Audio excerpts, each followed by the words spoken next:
Story 1: The Snowbound Hiker. You're listening to Dark Trail Confessions. Statements from people who survived. What waits beyond the trailhead. This is the account of the day I realized the forest doesn't forgive.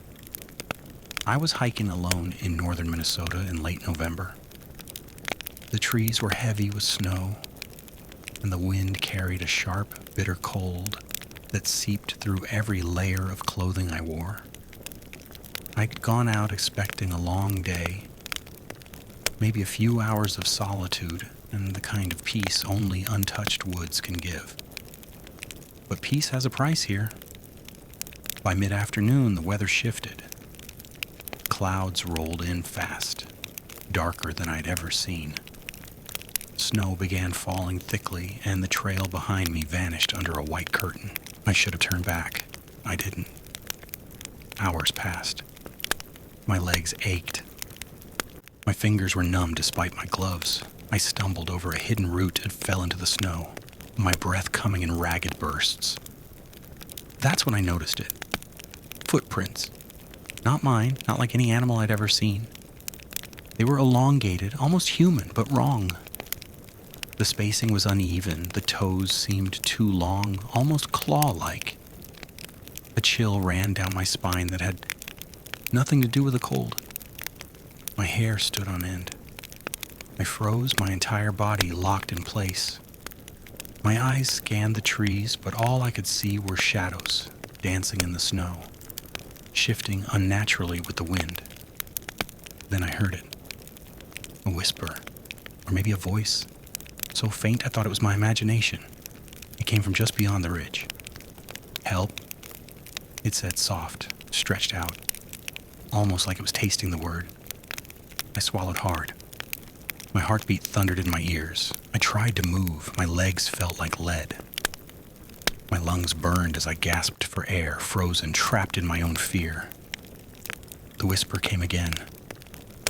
"Help me." The snow around me seemed to darken, as though the forest itself were holding its breath. And then I saw it. A shadow slipping between the trees, impossibly tall, thin, and moving with a terrifying grace. Its limbs bent at angles that shouldn't exist. Its eyes.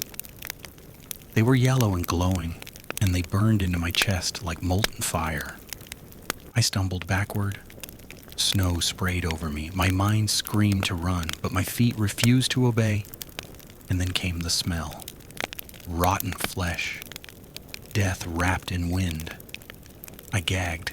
My stomach twisted. It stepped into a patch of pale moonlight, and I saw its face. Hollow, stretched, teeth glinting in the dim light. Its jaw opened wider than it should, a scream erupting from somewhere inside its chest. It wasn't just a sound.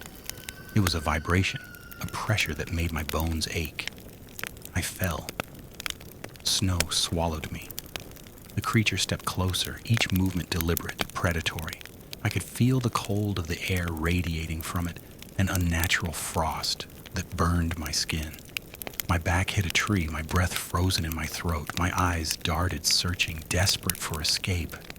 I don't know how long I stayed there, paralyzed, staring at it. Seconds felt like hours. And then it vanished, just gone. No footprints, no rustle, nothing. Only silence, heavy and suffocating. I ran. I didn't stop. I didn't look back. The trail I had followed for hours was gone. Every tree looked the same. Snow crunched under my boots, each step echoing louder than the last. I heard whispers again, this time from all around me. My heart was about to explode. I don't remember how I made it back to the road. My clothes were soaked, my face cut from branches, my hands frozen. But I knew I'd survived, and that wasn't an accident. Something had let me live. Or maybe it had just grown bored. Even now, months later, I hear the whispers when I'm alone. I feel the cold, and I know it's still out there, waiting. Waiting for someone foolish enough to think they can walk the snowbound trails of northern Minnesota alone. If you go into the woods, beware. Some things do not forgive, some things do not forget, and some things hunger in ways you cannot imagine.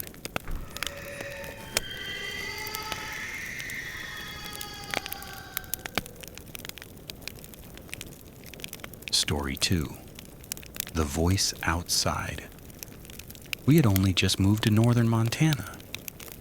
My dad got a new job out here, maintaining a remote forest cabin and the surrounding trails, and we'd left our old home for something quieter, somewhere isolated deep in the wilderness. I was 12 when it started.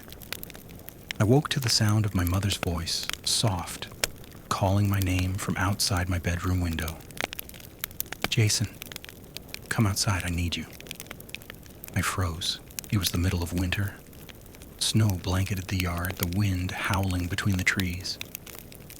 My parents were downstairs. I could hear the faint hum of the heater and my dad's soft snores. That should have been enough to calm me. It wasn't.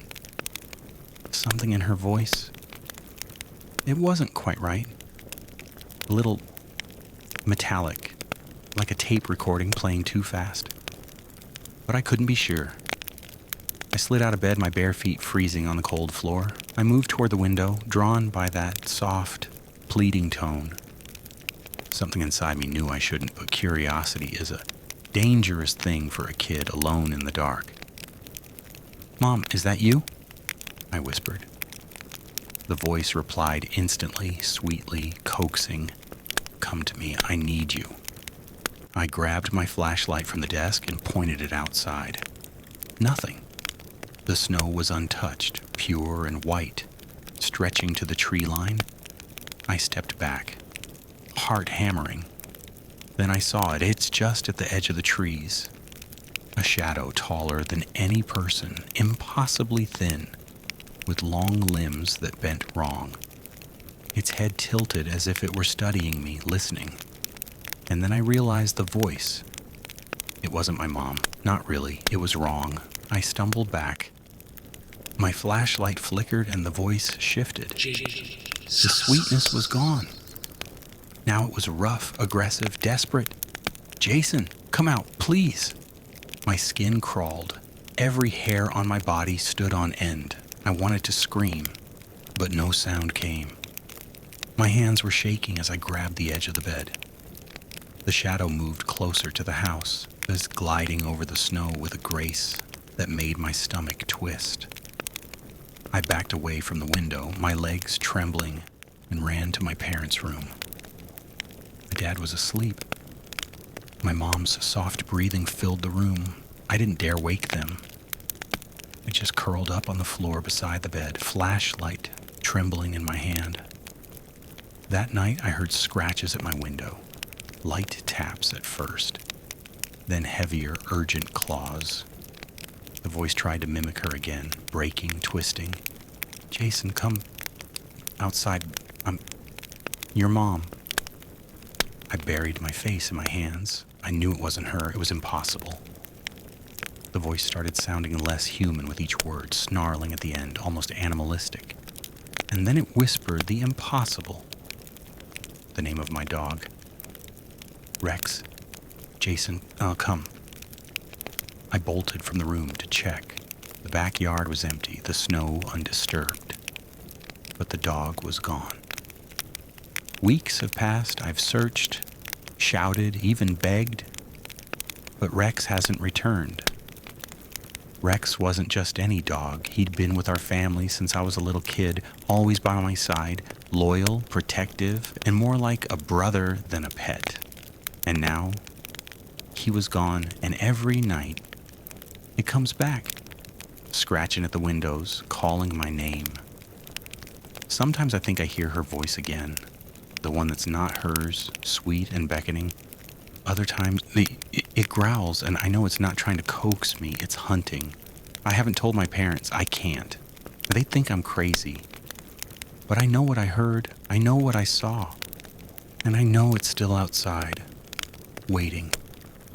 Some nights, when the wind is quiet, I hear soft footsteps moving through the snow, and I pray that tomorrow it won't come closer. Rex wasn't just a dog. He'd been part of our family since I was little, always there, always watching, always protecting us. Losing him hurt more than I can explain. I miss you, Rex. I really do.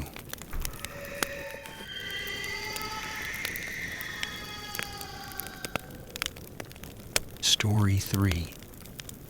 The Cabin in the Pines. I had been looking forward to a weekend getaway with some friends from college. We wanted to escape the city, leave the noise behind, and spend a few days in the mountains of western Montana. We found a small cabin tucked deep in the forest, miles from any paved road, the kind of place you could vanish into if no one knew the trails. The drive there was long.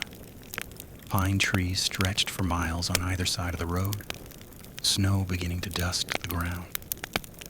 By the time we arrived, the sun had dipped below the ridge, leaving us in twilight.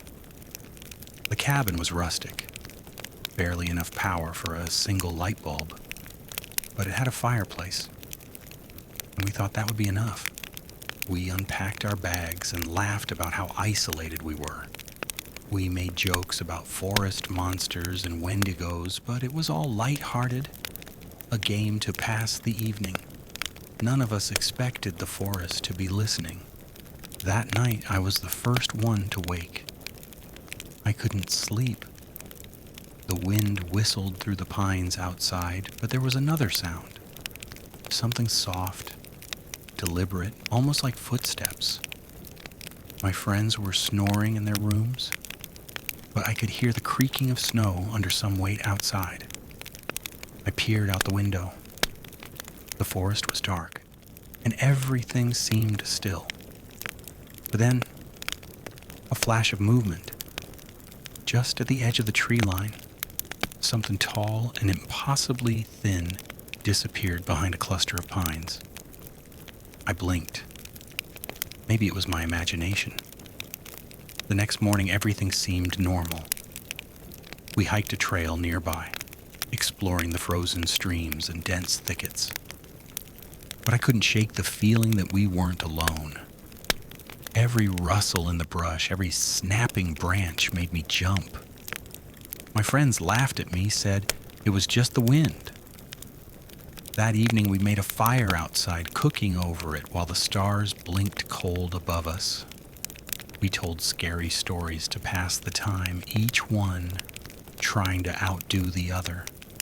And then the snow began falling again, thick and wet, muffling the forest around us. That's when we heard it, a sound so unnatural it froze us all.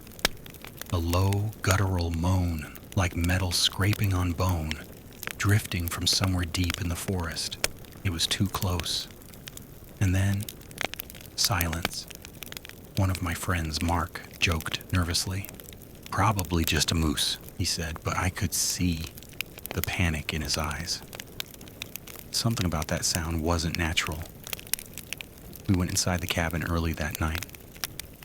I tried to sleep, but the sound of scratching at the walls kept me awake.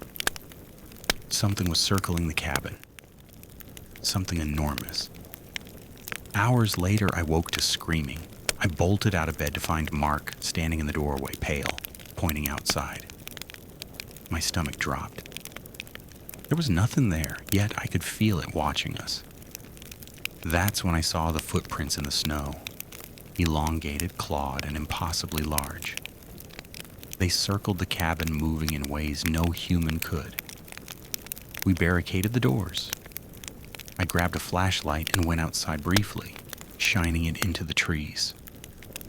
The beam landed on a figure, tall, unnaturally thin, its head cocked as if examining us. Its eyes glowed faintly yellow, burning into me like hot coals. My breath came in short, ragged gasps. I stumbled back inside. The creature didn't make another sound that night, but the next morning, we found our supplies torn apart, clothes ripped, The firewood scattered like some ritual had been performed. Marks on the walls, long, deep scratches, were smeared with something dark, sticky. I didn't want to know what it was. We debated leaving immediately, but the snowstorm had made the road impassable. We were trapped. That night I woke again. This time I heard a voice, or something pretending to be a voice, make whispering my name outside the cabin. Ryan, come with me. It was cold, cruel, and slightly metallic. The kind of sound that made every hair on my neck stand up. I couldn't move. I couldn't scream. I was frozen in fear as it repeated my name. Closer now, coming from the forest line just beyond the firelight. And then, a tree snapped. Something enormous emerged. Its limbs bent in ways they shouldn't. Its face, hollow, elongated. Mouth opening wider than anything human. It smelled of decay, rotten flesh, death. We ran. Through the snow, through the woods, but it moved faster than anything should, gliding over the terrain effortlessly, following us with patience and hunger. Mark tripped over a root, and I grabbed him just in time, the creature's low growl echoing in the trees behind us. We made it back to the cabin, barricading ourselves inside once again. The thing circled outside, scratching, moaning, whispering our names. It sounded almost human when it called, almost familiar, but every syllable was warped, aggressive, desperate. By dawn, the storm subsided. We packed what we could and ran down the mountain road. I dared not look back. Even with sunlight, the memory of those glowing eyes and that impossible height is burned into me. We never spoke of it much after.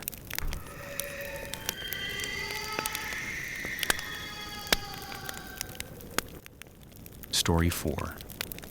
It followed me out. I never believed in Wendigos. Not really. I grew up hearing the stories, sure, but they were just that. Stories. Warnings meant to scare kids into behaving. Myths passed down to explain why people disappear in the woods. That changed the winter I became a ranger in western Montana. I'd been on the job less than a year when the call came in. 2 hikers, both adults, both experienced, hadn't returned from a 3-day backcountry route. Their truck was still at the trailhead, their phones were dead. Snow had started falling the night before, heavy enough to erase tracks. I volunteered to go in first. The forest was silent in that way only deep winter can manage. No birds, no wind. Just the sound of my boots compressing snow and my own breath inside my hood. Every exhale fogged the air in front of my face, hanging there like something alive. About 3 miles in, I found their campsite. It was wrong immediately. The tent had been shredded from the outside, fabric torn open like paper. Sleeping bags were dragged out and scattered. One boot lay upright near the fire ring, laces still tied. A backpack hung from a tree branch, far higher than anyone could have reached. There was no blood, no sign of a struggle in the snow, just absence. I radioed it in, my voice sounding too loud in the stillness. While I waited for a response, I noticed the smell. At first I thought it was a dead animal nearby, but it wasn't that, it was rot. Sweet and heavy like meat left out too long. That was when I heard movement, slow, careful. Something shifting through the trees, uphill from me. I turned, scanning the brush, my hand resting on the grip of my sidearm. I told myself it was an elk, a bear, anything but what my instincts were screaming. A deer stepped into view. At least I thought it was a deer. It stood at the edge of the trees, ribs visible beneath stretched skin, its head lowered unnaturally. Its eyes reflected light wrong, too bright, too aware. I felt my shoulders loosen just a bit.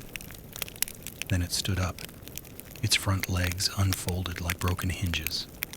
Its spine rose higher and higher until it towered over the brush, impossibly tall.